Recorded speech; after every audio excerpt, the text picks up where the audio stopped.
Hello everyone, welcome to HR Mind Speaks. We have shared as of now one video only, and we are trying our level best to share as many videos as we can.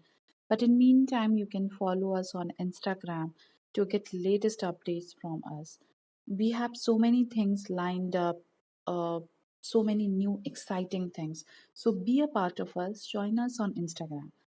Now coming to today's post, we are going to discuss about mandatory checklist you should do before going ahead with interview and other selection process. It's an HR perspective. We want to share the other side. Like generally whatever we see on internet is from the recruiter side. Like you should find this in the candidate, that in the candidate, but now we want to share what a candidate should check. So broadly we can divide into two heading. Like there should be a basic checklist and there should be one advanced checklist. Now what is the difference between these two? Basic is like when you get a call from recruiter or when you apply for any job, or you see the post on LinkedIn, Naukri, wherever. So it's the first time you come across any job and you are applying for the same. You got a call. There's some initial screening processes there.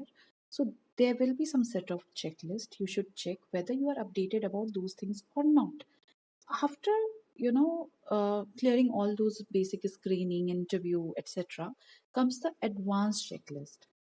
This is important in final rounds or at the time of negotiation, salary negotiation, or before signing offer letter. So let's discuss different points under both the headings.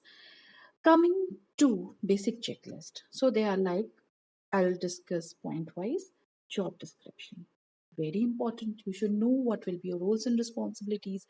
A standard job description covers everything. Like they will mention about location, project, what is the joining period time, salary details, everything. But make sure that many company don't do that. So first of all, just check whether they have mentioned all the roles and responsibilities or not. Check about the company profile. Especially this is the case with the startup, small or medium level enterprises. They don't disclose about the company. You need to check that. Check on the website or either ask recruiter. They will give you the details. Okay. Then comes the location of job. It is important because you should know whether it's in your city or different city where it is. Location of job, nature of job, full time, part time, contractual, third party. Make sure you know about it. Many times, what happened that uh, the company get the contract from a client, and the contract is for 1 year. They don't disclose you this thing. They will say, yeah, yeah, we will take you as a full time employee. Maybe the contract can get renewed, maybe not. Just ask these things clearly.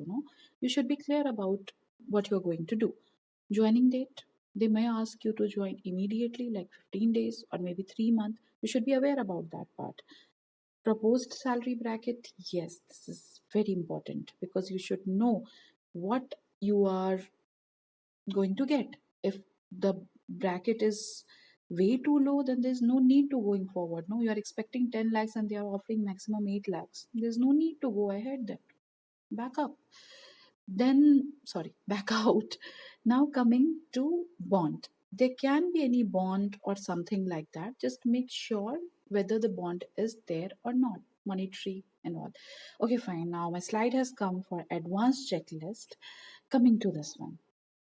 After, you appeared for initial screening and everything, you are well finalized for the final round. Come on, now it's the time for advanced checklist. Do check working days, hours, office timings. So there's a standard government protocol for all these things too. They can't ask you office hours, etc. There is certain rules, but do ask like it's a 5 days working, 6 days working, which day is off. Like some company give off on Monday, Tuesday, whatever, not on Saturday, Sunday. Just do check these things. What is the office timing? What if it is in different shift, like 2 to 10? Are you comfortable with that? Like that. Then also check about leave policy and holiday calendar. Different company have different rules. Like there can be casual leave, earn leave, sick leave, whatever, how much comfortable you are with that. You need to know these kind of things.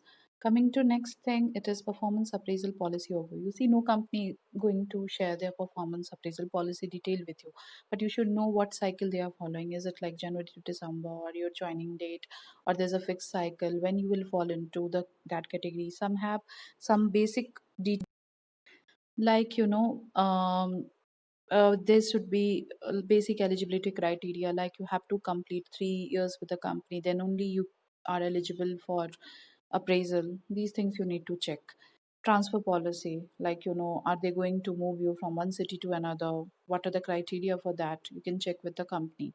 And then employee benefits, like are they fulfilling all the statutory compliances, like PF, medical insurance, group insurance, accidental insurance, gratuity. There are so many things. You need to check those things. You have to check whether there's group medical insurance or not. There's any other additional benefit or not. Guys, remember this thing. This thing is your right. No employer, probable employer, can stop you to asking these questions. Take it in written if you have any doubt, or mail them if they are not ready to mail. You mail them, like as per discussion with you, we are considering this and this, like that. We are going to share many more points in the coming time, and guys, we need your support. Do like and subscribe us to for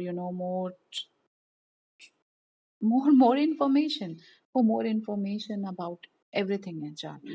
Thank you so much, and we really hope you all are doing great in this situation.